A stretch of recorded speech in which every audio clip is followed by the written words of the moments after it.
iduga ry'ikiyaga cya Tanganyika aha ni ku ruhande rwo mu Rumonge ngo ryatumye abarovyi batari bake bahahombera ibitari bike nyene.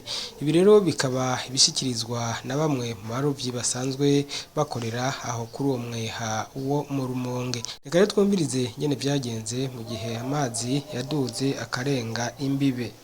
Je nitwa Juvenal, bese bazi ku izina ryo kwa Bayot. Nkabasanzwe ndongoye abarovyi, serukira abarovyi kuri umwe wacu wa Rumonge. Ego mu gihe amazi yari yaduze abarovyi baragize ingwane ndende kuko ntibaronka abahagarika amato, ntibaronka aho birigwa. Twazi umurovyi ava mu mazi yarushe bikenewe ko ashikaronka ahantu yirigwa mu biraro.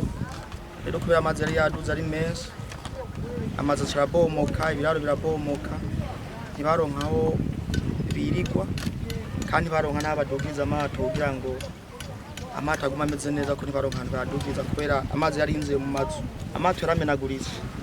Nko mu gihe havuze nk'umuyaga badafise ahantu bayadugiriza ategerezwa guca ameneka. Amazi ntaramanuka ariko yaramanutse ku rugero bashobora kuronka aho bodogiriza amazi, ariko sikirenga. Tuba tukirindiriye imvura yo mu kwa kane ishobora kuzogwa ari nyinshi, amazi akaduga tukongera kugira ingorane nk'izo twagize.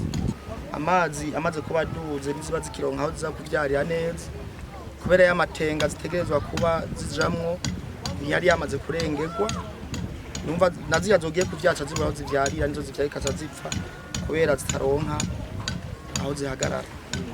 Yaduze buke buke, fata nka duhagaze ngaha kare twaba twirigwa hari yuriya muhungu agezwe kwa Soza. Muga vyaje ni ku metero nka 30. Rero amaze kuba aduze yaje aduga buke buke kugeza hiyo myaka ikwira na amazi ageze kugeza ubu. Urabasha kuduga no oya uvyo tubona ku mwaka uheze aha duhagaze twahagarara ni kino gihe, ariko twabona ko tuhahagaze twibaze ko hari igihe amazi yopunguka atongana n'ayabaye ku wundi mwaka uheze. Akuduga kwa amazi ku byatanguye ibimaze imyaka kuza uno munsi biba ari nk'imyaka 3 canke 4 ayo mazi ariko araduga. Yaduze buke buke, fata nka duhagaze ngaha kare twaba twirigwa hari yuriya muhungu agezwe kwa Soza.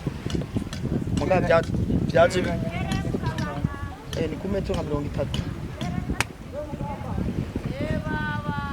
Rero amaze kuba aduze yaje aduga buke buke kugeza hiyo myaka ikwira na amazi ageze kugeza ubu. urabasha kuduga no Oya uvyo tubona ku mwaka uheze aha duhagaze twahagarara ni kino gihe, ariko twabona ko tuhahagaze twibaze ko hari igihe amazi yopunguka atongana n'ayabaye ku wundi mwaka uheze.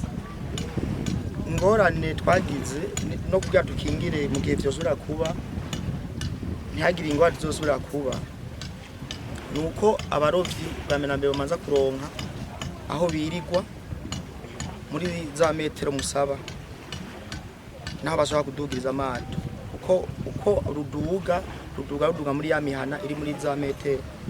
Kandi iyo amazi agiye naho uriya mwene ujya muhana cavuga atahani iwanze, urumva naho nza kumugwanya mu gihe atategeko nyeza turabona yemeza ko muri za metero arizigihugu. Kuko kiramuna cavuga ati ni iwanze uze kumvogera ukwiyumvira gukingira bobo nakuba ushaka kwikingira batakingiwe, kuko umurovyi wewe ahaniga harara mu mazi atazi vyabaye ku musozi, amaze kuba ageze agasanga ivyo vyabaye nawe nyene avyakira uko nyene. Mugabo mu gihe baba bagize ivyo bibazo baragerageza kurondera ukuntu baronka ahantu birigwa atangorane, bakaca bemera kugenda mu mihana bakakota amazu yo mu mihana. Mugabo ntivyari bitegekanizwe kugira ngo baronke aho birigwa, niko kwikingira amazi imisi bariko bakoresha mu gihe mu kiringa amazi yaduze. Eka n'uyu asanzwe akora ivyuma bakoresha mu kuroba ibyo bita imoteri aravuga ko hari ibitari bike vyahombye mu gihe amazi yaduga akarengana akarimbi. Nitwa Ndabahigiye Desire, asanzwe ndi mu mekanisyo, asanzwe tugipara izi mashini z'abarovyi ngaha basanzwe barobesha. urumva imirimo ya buri munsi yose tuyirangura ngaho ku kivuko ca Rumonge. Kuva ku mwaka uheze, ku mutasiro w'umwaka uheze niho haba umwuzure w'amazi, kuvuga yuko natwe dusanzwe dukorera ngaho umwuga wacu w'ubufundi uzi imashini ziroba, kuvuga yuko twarahuye n'uruhombo rudasanzwe. Uruhombo twahuye nabwo ku bantu bari basanzwe babaha ku nkengera za Tanganyika, kuvuga yuko amazu yabo menshi yarasenyaguritse.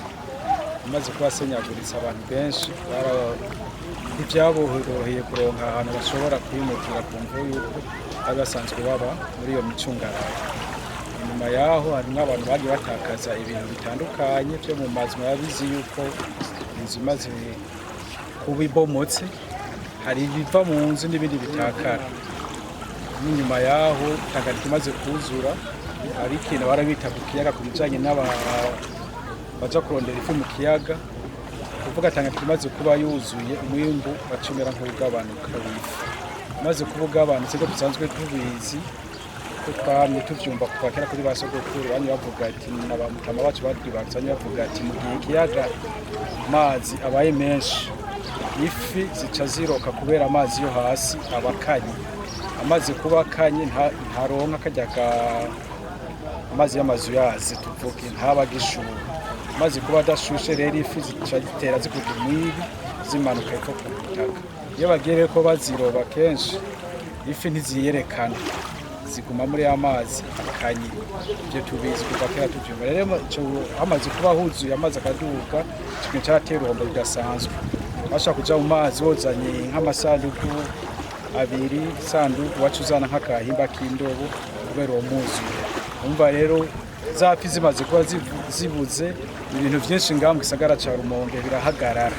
Nk'akarorero murabibona nk'igikena ry'igitoro byadukoze ko ibipe byavuye bihagarika ku gihe kitaragera, kuko amatariki yo kufunga calendrier de pêche yasohotse bavuga ko ari le 15.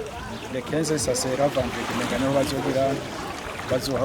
bazoba le 15. Urumva rero kuba ari iryo kena ry'igitoro n'ico kijanye n'umwuzure wa Tanganyika bica bituma igisagara harabaho kuyumba.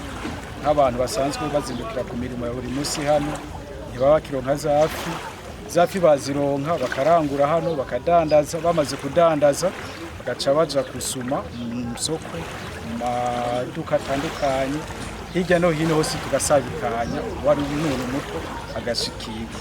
Konsolateri Nitunga buramatari w'intara ya Rumonge ati ibitari bike byarahombye, abanyagihugu hari ibyo bahahombeye kandi bari mu buzima butoroshe, ariko rero ngo hari kiriko gikorwa, mbere hari n'ibyamaze gukorwa kugira ngo abanyagihugu babandanye babayeho. Ariko rero aranavunira akagohe abarenga karimbi mu kubaka mu bibanza bitagenewe kubaka. Konsolateri Nitunga uko mubivuze mu mwaka wa 2020 mwarabyiboneye mu gihugu cyacu cy'u Burundi, kambere muri kano karere kiyaga ca Tanganyika amazi yayo yaraduze. Hanyuma ku ntara yacu tugomba twamenyeshe yuko ibirometero birenga 25 turi ku kiyaga ca Tanganyika. Rero twarahagiriye ibibazo byinshi kubera ko hari amazu menshi, imihana myinshi, imiryango myinshi yatewe n'amazi. Ico Imana yadufashijemwo nta bitavye Imana muri ico gihe, kubera ko uko yaduga abantu barabibona bagahunga bakayabisa. Rero imiryango ishika 1801 yarabaye yarakozwe ko nico kiza cyayo cy'iryo duga ry'amazi ya Tanganyika.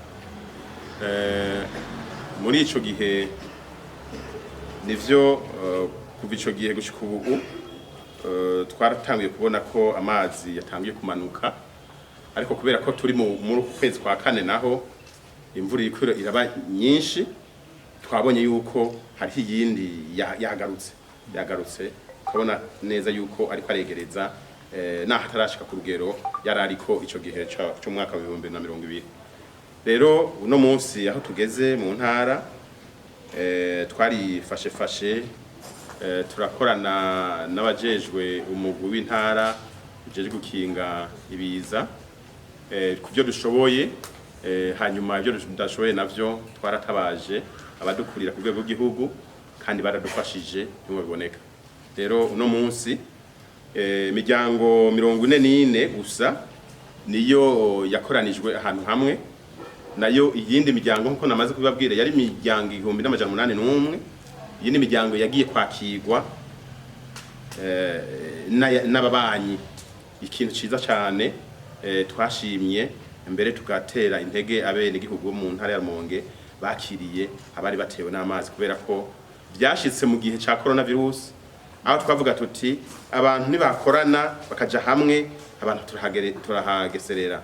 Rero byarafashije cyane kubona mbere n'umugera wa coronavirus udashobora kurandagata ushobora gufata abantu benshi. Rero gushika no munsi intara iratekanye, naho muri uku kwezi kwa gatatu turangije hariho byinshi byasubiye kudabuka, na cyane tubibona mu makomine abiri benshi abafashwe muri komine ya Muhuta hamwe na Burambi. No tubabona ibiharuro biteye ubwoba kubera ko irihindagurika ry'ibihe, imvura iragwa ikonona imirima, ikabomora amazu menshi, ugasanga ibintu biragiye ari byinshi. Rero naho biri uko intara iratekanye.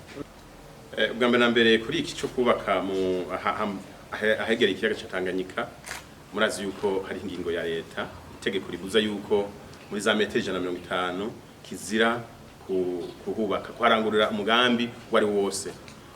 Kugira ngo urangurireho nuko uba warabisavye leta nayo ikaraba neza umugambi ugomba kuhakorera.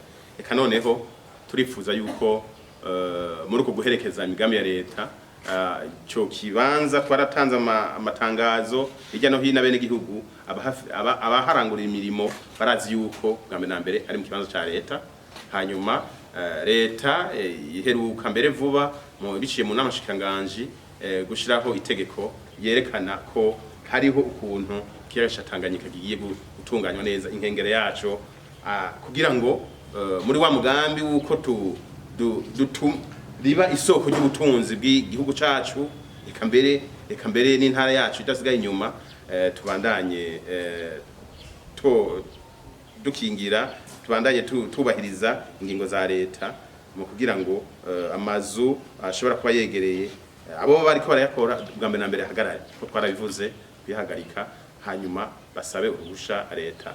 Ariko murumva yuko inzu zizohaja n'inzu zizana ba mukerarugendo, kugira ngo bwa mbere na mbere twinjize amafaranga kandi tukingire n'ikiyaga cya Tanganyika tuharonkere vya bindi duhejeje kuvuga hejuru.